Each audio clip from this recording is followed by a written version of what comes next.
Hi, Sabine Stovall with the Wealth Planning Company.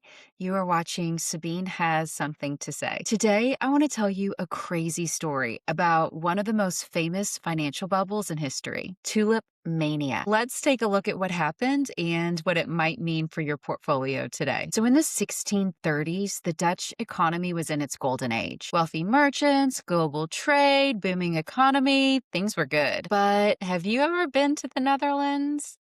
It's very dark and gray and gloomy. So when a merchant came back from the Ottoman Empire with tulips, people lost their minds. Tulips are beautiful and diverse and quickly became the ultimate luxury item. What started as admiration turned into speculation pretty quickly. At its height, the rarest bulbs were selling for about $1 million each in today's money. People were trading their homes, businesses, life savings for a single flower bulb. Everybody wanted in, so prices were climbing. It felt like easy money. But let's not forget about what we're talking about here. Tulips are pretty, but they're fragile. They only bloom a few weeks a year. If it's too cold, too dry, they die. And tulip bulbs kind of look like onions. There's a story of this poor sailor who accidentally ate a rare tulip bulb thinking it was an onion.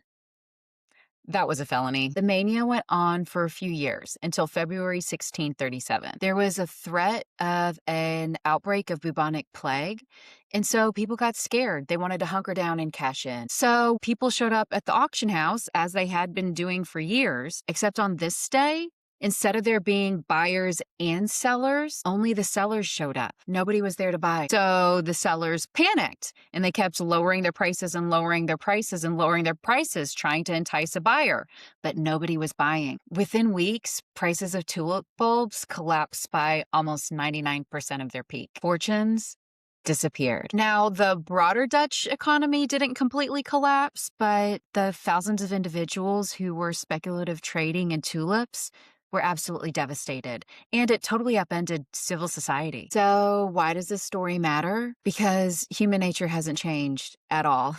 Investors are just as ridiculous today as the Dutch were in the 17th century. We still see the same patterns.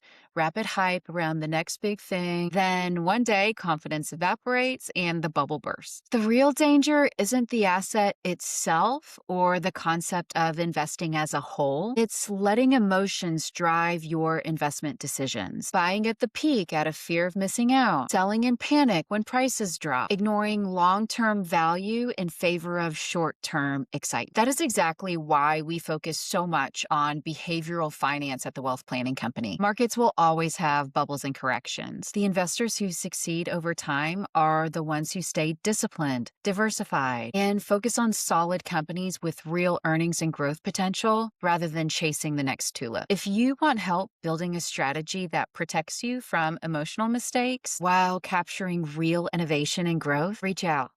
We at the Wealth Planning Company would love to help. We are here to help you balance your portfolio with clarity and confidence. Sabine Stovall with the Wealth Planning Company. Until next time.